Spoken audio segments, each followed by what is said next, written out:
Students have great ideas. You know, I could walk in and say, I would like to do this, what do you reckon? And they'll come up with a much more creative way of doing it. You're much more there to guide them whilst they're doing the work, which is kind of the way round you'd like it to be, I think. The best sort of example of that is you're walking down a corridor and you can hear the children have already started work before you get there, and actually you walk in and they say, oh yes miss, well, we're getting on, sorry, I haven't got time to talk to you, which is great. You've got to have confidence in your abilities as a teacher, you've got to have confidence in your abilities as a learner, but you've also got to have the confidence to let go of things, you know, to not maintain an iron grip on the class. Independent learning is when you go into a classroom and you don't see the teacher, but you know the children are really actively engaged and committed to what they're doing.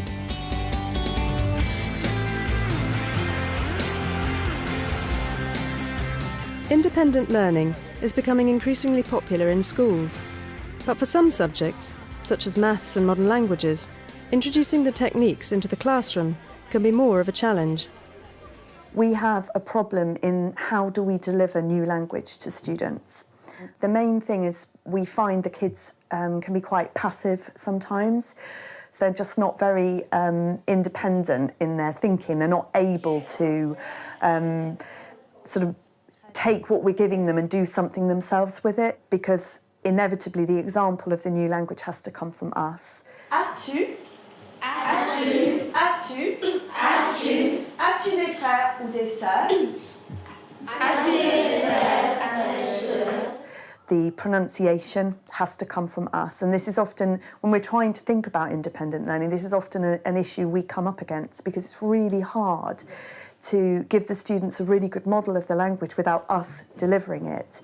We started off by learning about what we had in our pencil case, and now we're sort of speaking about what we do and stuff and introducing ourselves. Well, sometimes we don't play any games, we just do like writing. Sometimes it's a bit nervous if you can't pronounce it properly and you have to do it in front of the class. I think in order to take the independent learning forward, it would be, well, first of all, useful to have some advice about lesson planning, because I have all these ideas, but it's working out how to make them a reality and what might actually work in a classroom situation.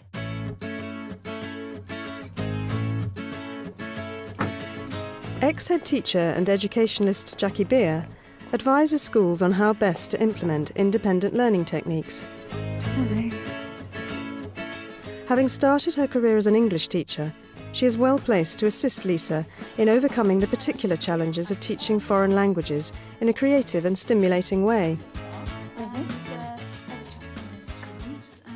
I want to talk to you a little bit about the whole idea of independent learning and what it is and how we can perhaps move towards it generally. What do you feel are the challenges for independent learning? It's really quite difficult for us to sort of think of ways of delivering information to the students that don't involve the lesson being very, very teacher-led. Yes. And I think we often feel that we're just doing all the talking in the lesson, and it's really quite difficult to give the students the opportunity to participate more actively, I think. And more confidently, because one or two of them were saying that, you know, it's that confidence to speak the language and not feel that it's embarrassing. Exactly.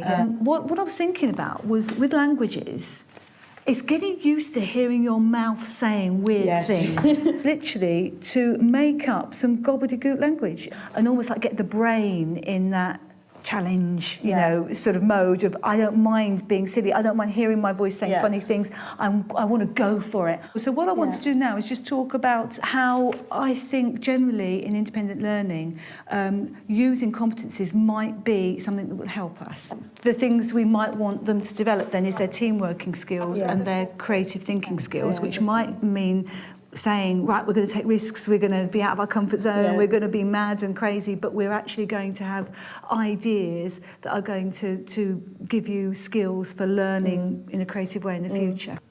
What I'm trying to get away from is the pencil case. Your pencil case. Yes, I know. I know that. What's in your pencil case, sort of thing. It's kind of obvious who it is. So one of the ideas would be that we could maybe have some kind of project. I don't know. I mean, you'd think of lots of different ideas, but the idea would be they would choose what they wanted to do in their group. They would earn points. They would then ultimately think about their performance, which would be their outcome, would be some kind of performance that uses the language to the class. Some of them might want to do a brochure, some of them could do a little film, some of them could do a song about the school, which we could record. They could do a play. Yeah. One of the things about this choice and challenge and collaboration and independent learning is that they've got to set their own challenge. It's not going to be an easy transition immediately, but the idea is to get them thinking, reflecting on that. So this very thing of handing over some responsibility to the kids to actually think, can I get there? Where am I going? What's it for? What's the journey I've got to take is really what we're trying to do. But that will take a little bit of time to get them into that sort of mode of thinking. I think it's made me feel more confident because I've sort of dabbled with bits and pieces before but never been really sure if I was on the right lines or not.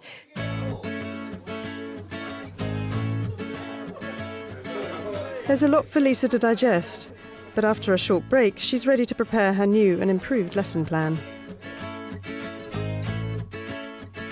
I'm feeling very excited about having a go at the lesson and just sort of interested to see how it's going to go and what the students' reaction is going to be. I'm going to move the tables around because at the moment it's not really conducive to group work, and I think I'm going to let them choose their groupings actually this time because I think that's quite important for the teamwork aspect. It's going to be a different lesson. It is quite a risk for them. They've got to do some stuff that really is above their level. So it'll be interesting to see how they find that and how they cope with that aspect of it, I think. We can sit anywhere. We can sit anywhere. We can sit anywhere. Ben, it has to be groups of 4, yeah? OK, right. Thank you. I'm going to read you something in English, which I don't do very often in French lessons, do I? But I am. OK. The Jabberwocky, 'twas brillig, and the slithy toves did gyre and gimble in the wabe. All mimsy were the borogroves, and the mome-rats outgrabe. Beware the Jabberwock, my son, the jaws that bite, the claws that catch. Beware the jujube bird, and shun the frumious bandersnatch. Working with a partner, you are going to have a conversation in a new language, which you and your partner are going to make up.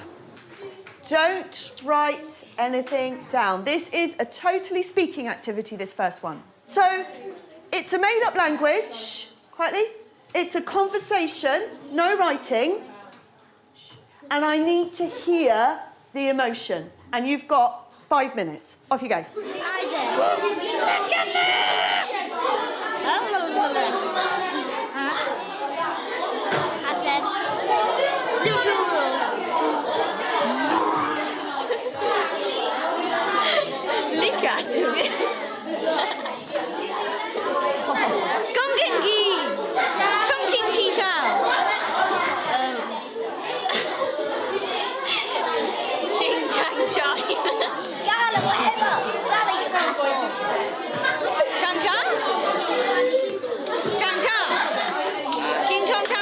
Okay, hands up, please. What was the point? Why did we do that? Yes, Tom. Just to test our imagination on language. Okay, imagination. In that activity, how much does it matter, the pronunciation? Gonzalo? None. None. Why? Why? Because you're just making it up. Because you're just making it up. So you can pronounce it however you like, can't you? How often in French do you get a bit uncomfortable about the pronunciation? Yeah, lots. OK, thank you. Fantastic answers. So we can use our body language, we can use gestures, we can use our faces, we can use emotions, intonation in the way we speak. And that's really important when you're trying to take some risks and have a go at speaking French, is to remember that it's not all about pronunciation, is it? It can be about other things. Fantastic. Okay, so working in your groups, you are going to produce a contribution to a documentary about our school, which we can send to our partner school in France. I'm going to stop talking now, and you're going to do all the work for the rest of the lesson. Should we do uniform? Yeah, and the other one. Show some languages lesson. Yeah, definitely a rap song. We gotta do that. You two can do the music. I can do like the sound mixing, and Gonzalo can sing. That's good, isn't it? Why do I have to sing? Pretend to be teachers. And I can go. Like we could be students sat in the class and record it on the And you go, phone. la table blanc. Yeah, you got the best voice. No, I haven't. You have. Yeah. No, I haven't. My voice is breaking, so not very good for singing. My voice has broken. Yes, so Tom can't sing unless we're doing like gravel or something. Oh, I can. I could sing. I could sing. You can sing. Yeah, let's not do that one. No, They only have to say their name. We've got 5 tasks. In French. Script and act out this person on the canteen. Okay, pens down. Right, so you've had a really good session there. I'd like you to just finish off these sentences about how you've worked today. So I feel I did really well at. Next lesson I would like to improve on. My target for next lesson will be 2. And homework. Set yourself a homework.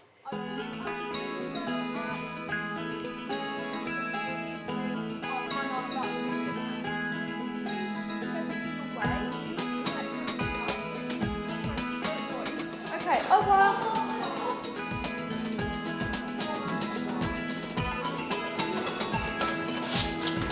With the lesson a success, it's time for Lisa to reflect on the implications of this new approach. I think in the long run, this kind of activity is actually time-saving for a teacher. It's not actually creating any more work. In fact, it probably creates a bit less work because there's more responsibility on the students actually doing the work and less on the teacher. And you're much more there to guide them whilst they're doing the work, which is kind of the way round you'd like it to be, I think.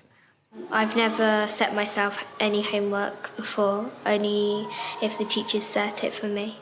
Usually we do more writing and it's like more boring. And this time when we did do writing, it was fun writing, not boring writing. Yeah, because you didn't have to copy it out. You actually got to put down what you thought about it. We like to have more lessons like the lesson we had today. I thought the groups gelled really well. Once I set them the task, I think they were really quick to get started. They were absolutely buzzing with loads and loads of ideas.